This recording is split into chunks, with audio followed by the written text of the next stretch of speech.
Hello and welcome to this course on information theory and self-organisation. My name is Associate Professor Joseph Lizier. I'm from the Complex Systems Research Group at the University of Sydney. I lecture in our university's Master of Complex Systems program, and I'll be presenting the video lectures in this course.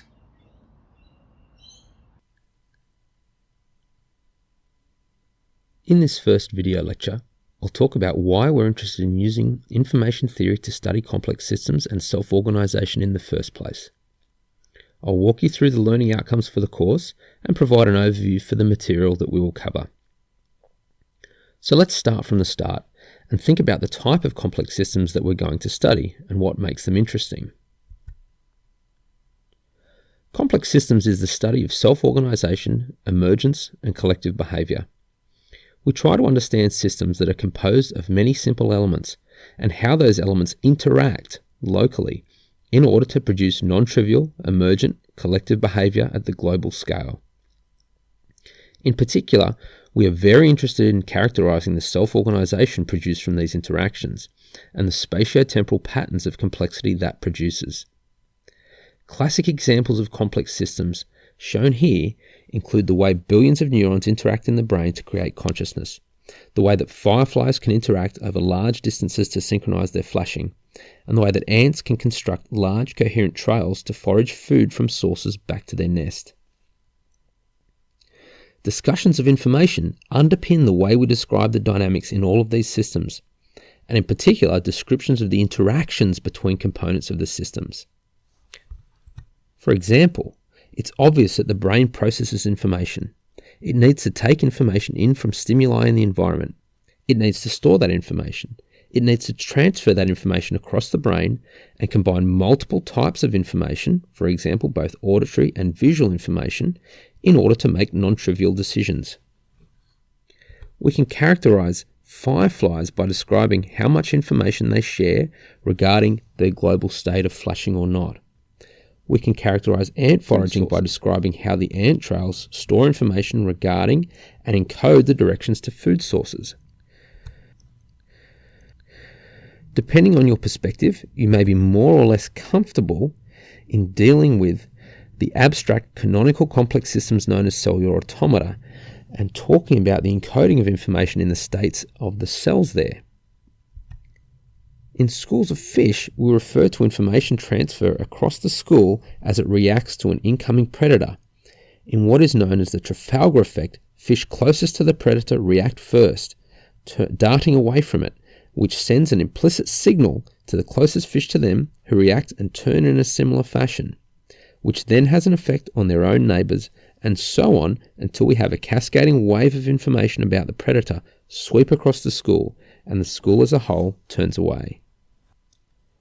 Universally, across these examples and others, we see concepts regarding information entering our thinking about the very nature of complex systems.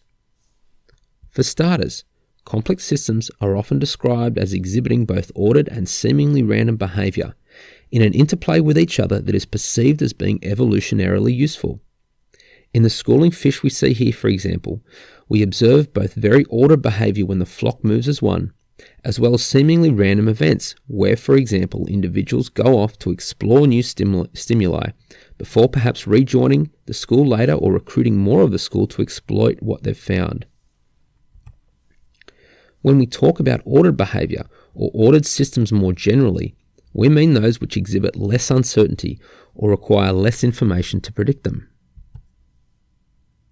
In contrast, when we talk about disordered or random behavioural systems, we mean those that we hold more uncertainty about, because they exhibit more potential outcomes at system level, and so they require more information to predict.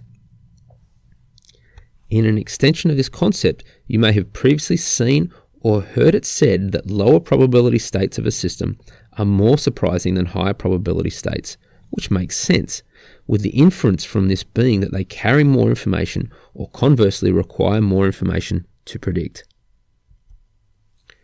Moving on, we look to definitions of the key concept of self-organisation, which are usually some variation on meaning an increase in order over time without external control. Again, we come across the term order, this time taken to refer to some kind of structure in the system, a spatio-temporal structuring of states, configuration of the elements, or the information that they hold. Finally, we can consider approaches to the concept of emergence, defined by Siyama as an increase in order over scale.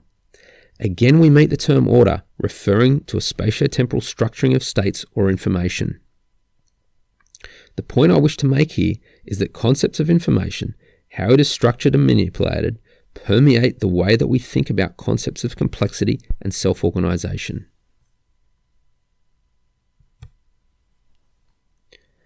This is perhaps best summed up by Murray Gell-Mann, who said, although they, complex adaptive systems, differ widely in their physical attributes, they resemble one another in the way they handle information. That common feature is perhaps the best starting point for exploring how they operate. Obviously, I am in hearty agreement with that quote, and this is the motivation from which we launched this course on information theory and self-organization. We asked the question, how can we make these notions of information, structure, self-organization, biological information processing, and so on more precise? The answer to that is simply that in order to quantify all of these concepts, we turn to information theory. And so we've designed the learning outcomes of the course with those questions in mind. Our fundamental learning outcome is to understand the measures of information theory, starting with the basic measures including entropy, mutual information, and their conditional variance. You will also gain an understanding of more advanced measures for time series analysis, such as entropy rate, active information storage, transfer entropy, and so on. More than that though, you will come away from the course understanding how we can use these measures to analyze and dissect the nature, structure, function, and evolution of complex systems. That understanding of the utility of the measures goes beyond understanding the meaning of the measures alone, and is what distinguishes this as a course about information theory for empirical data analysis of complex systems, rather than a course strictly about information theory. Along the same lines of using or applying these measures, our next learning outcome lies in developing scientific programming skills that we can use to apply to complex systems analysis and design. Extending that in a concrete fashion, you will be able to understand the design of and to extend the design of a piece of software using the techniques from our lectures and from our own readings. This learning outcome regards the JIDT toolkit, the open source information theoretic engine for data analysis that is a large focus of our practical work in the course. You will be able to understand the design of software using JIDT for complex systems analysis, and be able to extend the designs of software templates that JIDT provides you for more advanced data analysis as well. You will learn to not only apply, but make informed decisions in selecting and using the information theoretic measures and software tools to analyze complex systems. What I mean here is that you will go beyond simply monkey see, monkey do type of analysis where I tell you which measure to use to analyze a specific question about a data set. You will go beyond that to know which is the right tool to answer the specific questions that you have. You will know why that is the right tool, why parameters should be set in certain ways, and so on. Again, extending this, you will be able to create your own information theory analysis of real-world datasets, most importantly regarding systems in your own domain area of expertise. For example, if you're a biologist, you might now be able to apply these measures to analyze collective behavior in schools of fish, perhaps looking at the Trafalgar effect that we just discussed to measure the flow of information between fish around the school. You will spend significant time and effort in the course thinking about how to design and execute analyses on your own datasets, particularly if you are taking this as one of my formal classes, where that will likely form a large component of your assessment.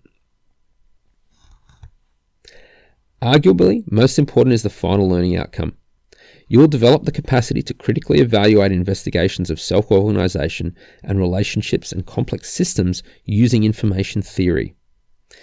You will be able to interpret and evaluate the insights provided by these tools, to understand their advantages and limitations, and be able to critique your own work and that of others.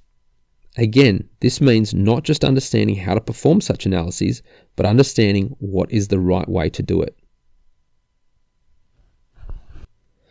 The material for this course is organised into 3 blocks, with sub-modules in each block. The first block is an introduction to information theoretic concepts. Here you will cover the fundamentals of information theory that are harnessed in data analysis for complex systems. We start with an introduction to information theory and entropy, and then look at measuring information via the mutual information. Building on this fundamental understanding of what information theory is, we will then move to consider advanced information theoretic concepts for data analysis in our next block. There, we'll consider applying these measures more seriously to complex systems. We'll introduce the JIDT software as the primary empirical analysis toolkit for the course. We will look at different estimators for information theoretic measures and advanced concepts such as statistical significance. We'll also discuss more concretely from this point how to apply these measures to study self-organization in terms of how information is spatiotemporally structured in complex systems. This leads to our third block regarding information processing in complex systems. There we will consider a philosophy of analysing how information is spatiotemporally structured in complex systems in terms of modelling how it is being processed in the dynamic state updates of the elements in the system. We will focus in particular in examining how information is stored and transferred in the dynamics of complex systems we consider, and what that tells us about the self-organisation taking place. We will take a deeper case study into looking at inferring or modelling effective network structure from multivariate time series. The major resources for the course consist of the text and software shown here. There are 4 main texts we rely on, which I describe and point you to from our course webpage. In brief, these include the classic Cover and Thomas, as well as the Mackay texts regarding fundamentals of information theory.